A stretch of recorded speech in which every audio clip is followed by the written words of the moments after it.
Hello everyone, Martino here again in my messy little office, and today I wanted to do kind of a mini market update on what's going on with real estate prices in San Mateo County. I typically do these once a month. However, I'm doing one for the first 2 weeks or so here of June, actually June 1st through June 13th, to kind of really keep an eye on this market. Obviously, we're going through some strange times with the whole COVID thing and, protests, all of that.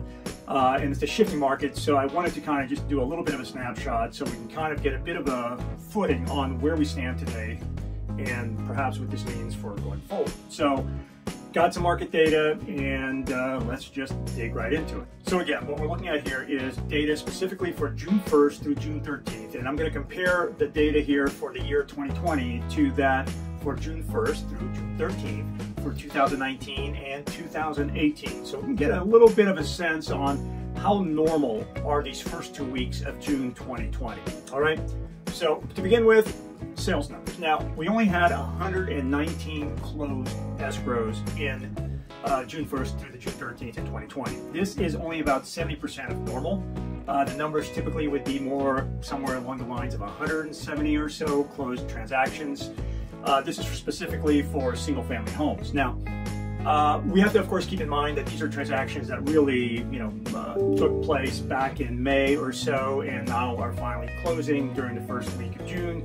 So they definitely show that there was weakness in the market before. We all knew that, but the question becomes, what's it look like going forward? And that's where things really are kind of changing.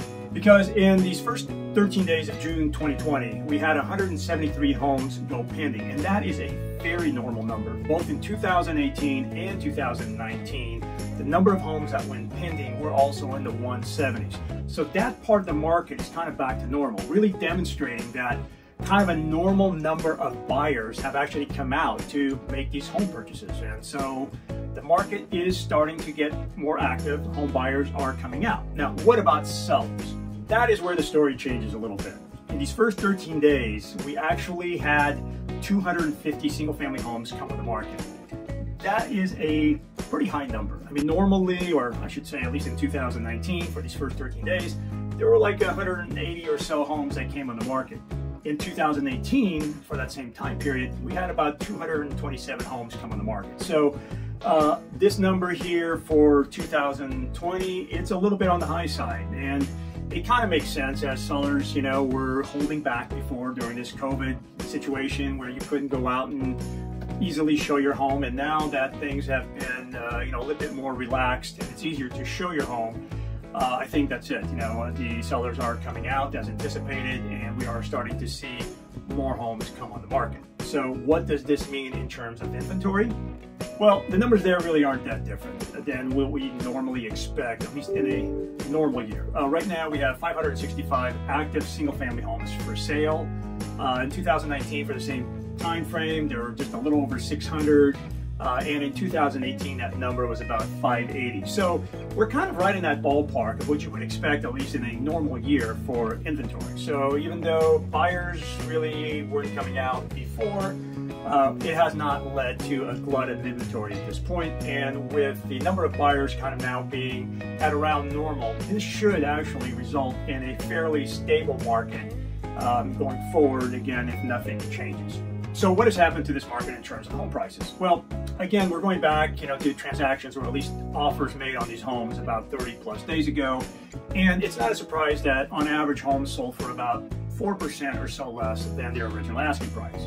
What is a bit of a surprise though is that homes sold on average for $1,048 per square foot of living space. This is about 5% almost higher than our May number. So it kind of seems like home prices have gone up slightly. Now, I do think that there's probably some cherry picking going on there. I think some of these May sales were at a time where sales were slower, there were fewer buyers, and therefore they were picking the better properties which deserved a premium, and therefore, it seems like the prices are higher. Although we are seeing a little bit of an increase in the buyer's activity, so maybe we are kind of getting back to a bit more of a seller's market. Time will tell. All right, so what does this mean to you if you're a buyer or a seller? I think it really means get in the market, whether you are a buyer or a seller. It seems like, for sellers, right now the market activity is picking up. Home prices are actually doing pretty well. Buyers are coming back in. Interest rates are still very low. So definitely the environment is getting better for a seller. For you buyers out there, maybe you're thinking that the real estate market could slow down again. Given COVID, the economic conditions are kind of weird, and that's possible. But at this point in time, despite everything happening, the stock indices for at least local companies, looking at something like the Bloomberg High Tech Index, it's above its all-time highs. So certainly it seems like your competition as far as buyers out there, they're probably doing well with their down payment from company stock. The other thing though is, the big question, and the big question really is, if you're right in the sense that the market's going to go down, there's a chance you're going to be able to save some money. Maybe you buy a house for $100,000 less or so, and that's great. But if you're wrong and the market keeps going up, could you just be priced out of the market altogether? And that's kind of a risk-reward question you have to answer for yourself. Most of the folks I deal with certainly don't like the idea of buying at the peak, but the idea of maybe being priced out altogether and not being able to buy a home is a much bigger risk than they're willing to take. So they buy. And in the end, if you look at the market over the past 50 years, there's never really been a gap of time where if you've owned your home for more than about 7 years where you've gone wrong. You've always been able to sell, at least if you bought it at a peak and then it took a dive. 7 years later, you sell, you've made money. So I think from a risk-reward perspective, as a buyer, you probably get in, start living in your home, start enjoying your life there.